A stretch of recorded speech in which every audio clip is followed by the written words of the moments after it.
Hello friends, आप सभी का पुनः स्वागत है आपके इस YouTube platform home science classes with Mohini ma'am में। तो जैसा कि ईसीसी ई एजुकेटर को लेकर बहुत सारे प्रश्न आपके आते हैं, उसी क्रम में एक जिले की डीबी स्टार्ट क्या डीबी रद्द होकर दोबारा होने वाली है, हम उसकी चर्चा करेंगे।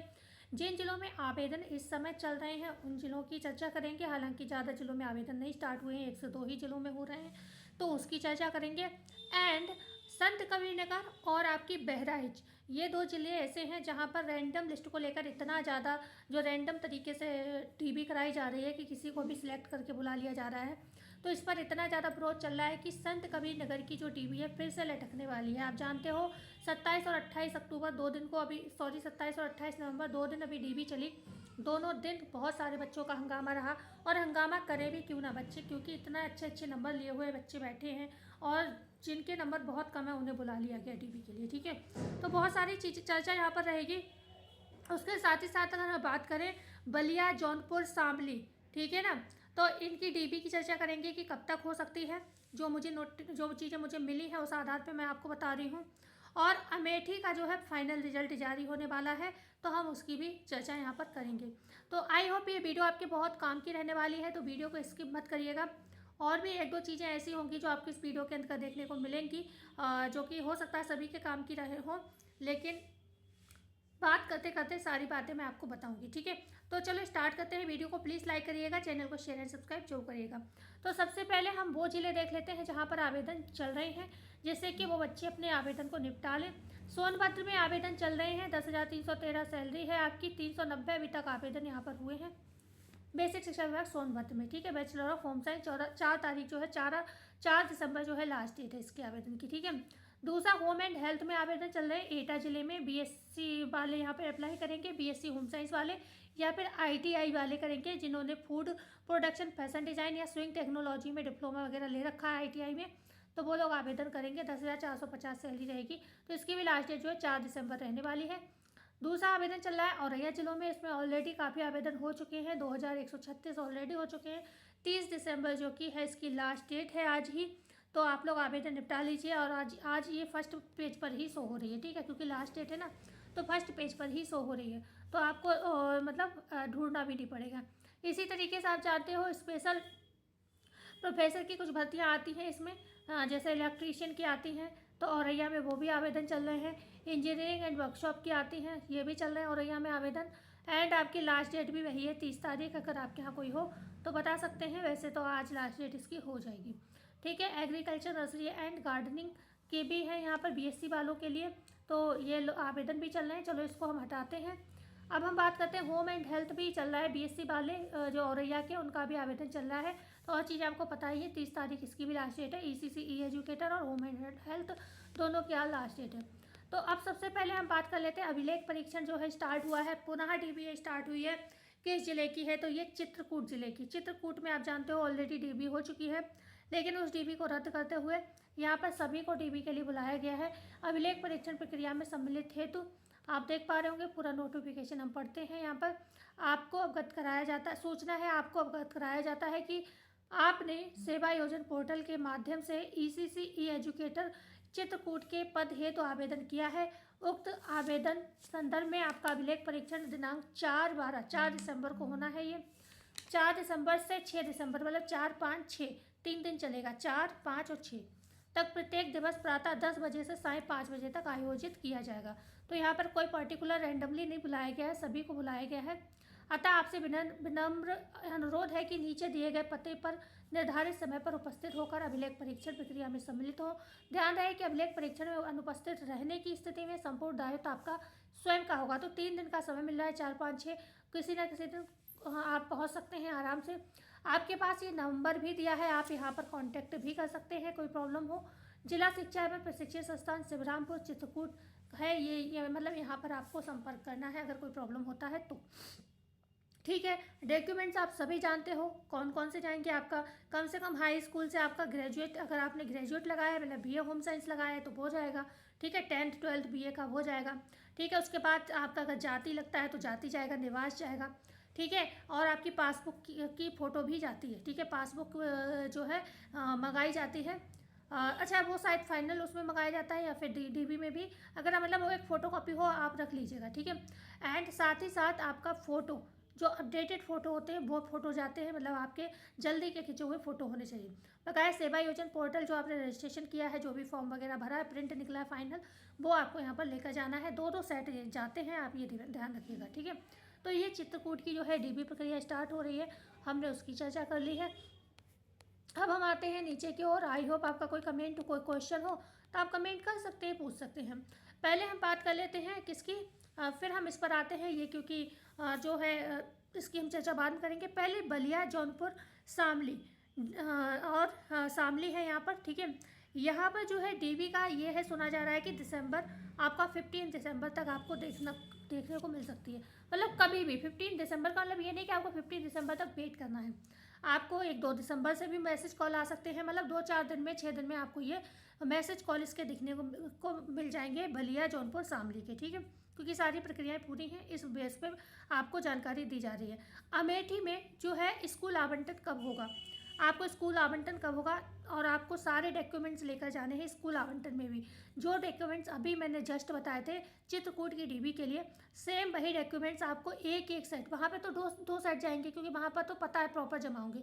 लेकिन इसमें ऐसा कुछ ज़रूरी नहीं है कि आपके डॉक्यूमेंट्स कोई लगे ही, लेकिन फिर भी आपको स्कूल आवंटन में लेकर जाना है, जिससे कोई ज़रूरत पड़ती है तो आपको कोई दिक्कत यहाँ पर फेस ना करनी पड़े, ठीक है। तो इसलिए आप लोग लेकर जाइएगा, एक सेट बना लीजिएगा और ओरिजिनल तो लेके ही जाइएगा, बस किसी को दे मत देना।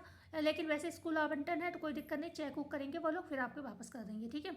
तो यहाँ पर बात करते हैं अमेठी का फाइनल रिजल्ट जो है जारी हो गया है। स्कूल आवंटन होगा आपका 3 दिसंबर को, आप लोगों को बीएसए कार्यालय पर जाना है, ठीक है। हो सकता है मैसेज कॉल आ भी गए हों आप लोगों के पास, वो आप देख लीजिएगा, ठीक है। बकाया फिरोजाबाद में डीबी शुरू होने वाली थी, तो आप लोगों के पास किसी के पास मैसेज आया हो, आपने हमें कमेंट में नहीं बताया है। हमने आप लोगों को बोला था कि फिरोजाबाद संत कबीर नगर का हमें अपडेट मिला था, लेकिन संत कबीर नगर का तो बच्चों का मैसेज आया कि मैम हाँ हमारे पास आया है डीबी के लिए, लेकिन फिरोजाबाद के किसी भी कैंडिडेट ने हमें मैसेज नहीं दिया, ठीक है। आप जानते हो आप लोगों से ही हम लोग न्यूज़ लेते हैं और जो बच्चे नहीं जानते उन तक पहुँचाते हैं। तो आप लोगों ने ये चीज़ अच्छी नहीं की, आप लोगों को किसी को कमेंट में बताना चाहिए था कि आपके पास मैसेज आया या नहीं आया, ठीक है। जिससे हमें कन्फर्म हो जाता है कि जो अपडेट मुझे मिलती है वो हमें अपडेट सही मिल रही है या गलत मिल रही है, ठीक है। बकाया बात आती है कि जो ज़िले बचे हैं उनकी डीबी कब होगी, तो आप लोग पेशेंस पूर्वक वेट करिए। ये जो दिसंबर का महीना है आपके लिए काफ़ी निर्णायक सिद्ध होगा, क्योंकि दिसंबर में आपको लगभग ई एजुकेटर जो 10,684 में बची हुई हैं वो सारी आपकी पूरी कर ली जाएंगी, ठीक है। अब बात आती है, हाँ सारी मतलब वैकेंसी जो है नोटिफिकेशन आउट हो जाएंगे, और जितने अब तक आवेदन हो चुके हैं जिनका डीबी बचा है उनका डीबी भी दिसंबर में लगभग जिलों का हो जाएगा। एंड साथ ही साथ बहुत से स्कूल का जो है आपको आवंटन भी कर दिया जाएगा, ठीक है। बात आती है 8,800 में श्रावस्ती, अभी हमने आपको बताया था, आई थिंक हमीरपुर का बताया था आपको, मैनपुरी का बताया था मैंने आपको। मैनपुरी की जो है बिट जारी कर दी गई थी अभी कुछ समय पहले ही हमने बताया था। तो 8,800 में मैनपुरी और श्रावस्ती की भी बिट जारी कर दी गई है, जो कि आपको बहुत जल्दी यहाँ पर जो है आवेदन फिर देखने को मिलेगा। मतलब बिट जारी करने का मतलब यहाँ पर ये है, जैसे अमेठी में जो है सॉरी मैं अमेठी यहाँ पर लिखा हुआ है ना तो वही पढ़ ले रही हूँ, श्रावस्ती की बात कर रही हूँ। श्रावस्ती की जो 8,800 की जो बिट डाली गई है सेवा प्रदाता एजेंसी के चुनाव की जो प्रक्रिया है, ठीक है, वो 10 दिसंबर रखी गई है। जैसे ही सेवा प्रदाता एजेंसी का चुनाव होता है, जो बहुत सारी प्रक्रियाएं इनके बीच भी होती हैं संपन्न, वो प्रक्रियाएं पूरी होती ही आप मान सकते हो दिसंबर लास्ट तक जो है श्रावस्ती का कहीं ना कहीं आपको आवेदन 8,800 में भी देखने को मिल जाएगा, ठीक है। तो जो अपडेट मेरे पास थी वो अपडेट मैंने आपको बताने की यहाँ पर कोशिश की है, ठीक है। ओके, बकाया आपकी संत कबीर नगर और आपकी कौन सी बात करूँ मैं, बहराइच, इनका तो आप मान के चलिए ये कहीं ना कहीं रद्द होने की कगार पर ही है। और गोंडा का भी अभी थोड़ा कंफर्म हो जाने दीजिए, कहीं ना कहीं उस पर भी लग रहा है कि गड़बड़ी चली हुई है, ठीक है। लेकिन अभी हम फाइनल नहीं कह सकते जब तक हमें न्यूज़पेपर वगैरह में अपडेट अच्छे से नहीं मिल जाती। आज एक्चुअली ये हुआ ये कि मेरा न्यूज़पेपर जो है गेट पर लगा जाता है वो, और मुझसे पहले संडे था तो थोड़ा लेट हो गए, मुझसे पहले न्यूज़पेपर कोई और निकाल कर ले गया, तो न्यूज़पेपर भी मुझे नहीं मिल पाया आज, तो ये चीज़ हो गई। तो इस वजह से पता भी नहीं आज की न्यूज़पेपर में कोई न्यू खबर आई हो। तो चलो अभी हम यह बात करते हैं ईसीसी ई एजुकेटर की जो है ये संत कबीरनगर का। आप पढ़ पा रहे होंगे, ईसीसी ई एजुकेटर भर्ती दूसरे दिन भी अभ्यर्थियों ने किया हंगामा, डीएम को सौंपा ज्ञापन, डीएम ने सीडीओ से की बात, निष्पक्ष तरीके से भर्ती के निर्देश दिए गए हैं।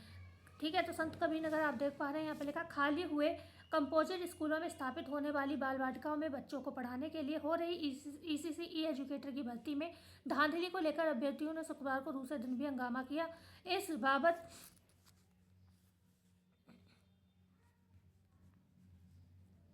इस दौरान अभ्यर्थियों ने डीएम को ज्ञापन सौंपा। अभ्यर्थियों की मांग थी कि ईसीसी ई एजुकेटर की भर्ती मेरिट से की जाए, ना कि रैंडम सूची से की जाए।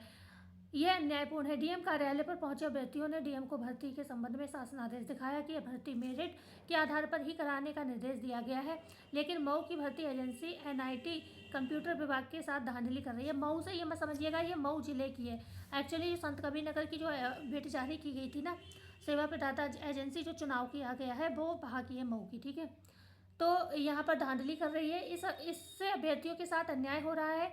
लकी ड्रॉ में जो अभ्यर्थी अयोग्य होंगे वह भी भर्ती में हो जाएंगे और योग्य अभ्यर्थी पूरी तरह से बाहर हो जाएंगे। उनका कहना था कि भर्ती एजेंसी के द्वारा बाहर के जिलों से लाकर अपने लोगों को भराया जा रहा है। पिछली बार भर्ती शुरू की गई थी तो 900 फॉर्म आए थे। निरस्त होने के बाद जब भर्ती की प्रक्रिया शुरू की गई तो 2048 फॉर्म आए। यही नहीं, अभ्यर्थियों ने अपना सभी गुणांक के साथ ही पूरा पता और अन्य मांगी गई सूचनाओं को पोर्टल में अंकित किया था। तो जब काउंसलिंग की सूची निकाली गई तो अभ्यर्थियों के पिता का नाम और पता भी गायब कर दिए गए। यही नहीं, कितना गुणांक है यह भी गायब कर दिया गया। जिन अभ्यर्थियों का गुणांक 80 तक है उनकी सूची में नाम ही नहीं है, और जिन अभ्यर्थियों के गुणांक 40 और 45 है उनके नाम सूची में शामिल कर लिए गए। डीएम ने सारी बातों को ध्यान से सुना और अभ्यर्थियों की समस्याओं के उचित निस्तारण के निर्देश भी दिए। उन्होंने मौके पर मुख्य विकास अधिकारी को भी बुलवाया और अभ्यर्थियों की समस्याओं का युक्तिपूर्ण तरीके से समाधान करने का निर्देश यहाँ पर दिया है। तो डीएम कार्यालय पर प्रदर्शन करते हुए ईसीसी एजुकेटर अभ्यर्थियों के साथ किए किसी भी तरह का कोई अन्याय नहीं होने दिया जाएगा। सामाजिक न्याय के आधार पर जो ठीक रहेगा वही किया जाएगा। शासनादेश को ध्यान में रखते हुए ही सारी भर्ती प्रक्रिया संपादित की जाएगी। अभ्यर्थियों के हित में जो निर्णय होगा वही किया जाएगा। अगल बगल के जिलों में जिस तरह से भर्ती हो रही है वही प्रक्रिया अपनाई जाएगी। शासनादेश से इतर बितर कोई भी कार्य नहीं होने दिया जाएगा। ठीक है, तो आलोक कुमार जिलाधिकारी ने यह आश्वासन दिया है। तो ये पूरी संत कबीर नगर की अपडेट थी। मतलब आप देख रहे हैं डीएम ने जब आदेश दे दिया है, ठीक है, आप ये देख रहे हैं कितने स्कोर लोग लिए बैठे हैं, उसके बावजूद भी इनका नहीं हो रहा है। इनका ये है सृष्टि मिश्रा, इनका गुणांक 71.12% है। एंड यहाँ पर ये है नेहा मधेशिया, इनका 78% है। किरण का गुणांक 76 है। तो ये सब रह गए हैं, और जो 40-45 वाले हैं उनका सिलेक्शन हो गया है। ये 77 है पूर्णिमा चौधरी जी का, अन्नपूर्णा जी का 75 है, किरण पटेल जी का 74.25 है। तो आप समझ पा रहे होंगे कि कितना बड़ा ये जो मतलब एक तरीके का फ्रॉड ही कहेंगे और नहीं तो क्या है। लेकिन अच्छी बात है कि बच्चे ये सामने आ रहे हैं, और आना भी चाहिए। अपने हक की लड़ाई हमेशा लड़नी चाहिए। ठीक है, तो और जीत भी होगी। जहाँ तक है कि आपका ये जो रैंडम वाला प्रोसेस है ना, ये हर ज़िले से बाहर किया जाएगा, और आपका जो है सही समय पर सही तरीके से आपका, और हो सकता है जो जिलों में वैकेंसी, जैसे आपके कुछ ज़िले रह गए हैं, आपकी बात करूँ, उन्नाव है, रायबरेली है, अमरोहा है, बलरामपुर है, कानपुर नगर है, मेरठ है, कन्नौज है, शाहजहाँपुर है। ये ज़िले जो ऐसे हैं अभी तक क्या वैकेंसी नहीं आई है 10,684 में। तो मुझे ये लग रहा है कि ये लोग बैठकर धीरे धीरे काम कर रहे हैं और तमाशा देख रहे हैं कि फाइनल में जब सब तरीके से चीज़ें सही हो जाएंगी तो ये वही प्रक्रिया निकाल के भर्ती निकालेंगे, और एकदम निकालेंगे, और आपका सिलेक्शन हो जाएगा जल्दी सारा काम। ये मैं मतलब ऐसा लग रहा है, क्योंकि देखो लास्ट हो गया 2025 तक का समय रखा गया था 10,684 के लिए, और पूरा लास्ट होने वाला है। अभी तक ये लोग पता नहीं कहाँ सोए हुए हैं, इनकी वैकेंसी नहीं आ रही है। ठीक है, तो बकाया तो खैर ये चलो मैंने अपने तजुर्बे से बोल दिया है, ऐसा कुछ पता नहीं है। लेकिन हाँ, अगर सारा चीज़ें जैसे मान लो जहाँ समस्याएं चल रही हैं, आजमगढ़ में हुआ, संत कबीरनगर में हुआ, शाहजहाँपुर में हुआ, ठीक है, बहुत से ज़िलों में ये चीज़ें हुई, दिक्कतें हुई, तो कहीं ना कहीं सबक ले लेंगे ये लोग, लेट निकालेंगे, देर आएंगे दुरुस्त आएंगे वाली चीज़ है, ये मैं मान रही हूँ। बकाया ये ऐसा कुछ श्योर नहीं है इसमें। ठीक है, तो मिलते हैं कल नई वीडियो में नई जानकारी के साथ। आई होप ये वीडियो आपके काम की रही होगी। जाते जाते आपसे एक ही निवेदन रहता है कि वीडियो को प्लीज़ सपोर्ट करें, चैनल को अपना बहुत सारा प्यार दें, शेयर करें एंड सब्सक्राइब जरूर करें। धन्यवाद।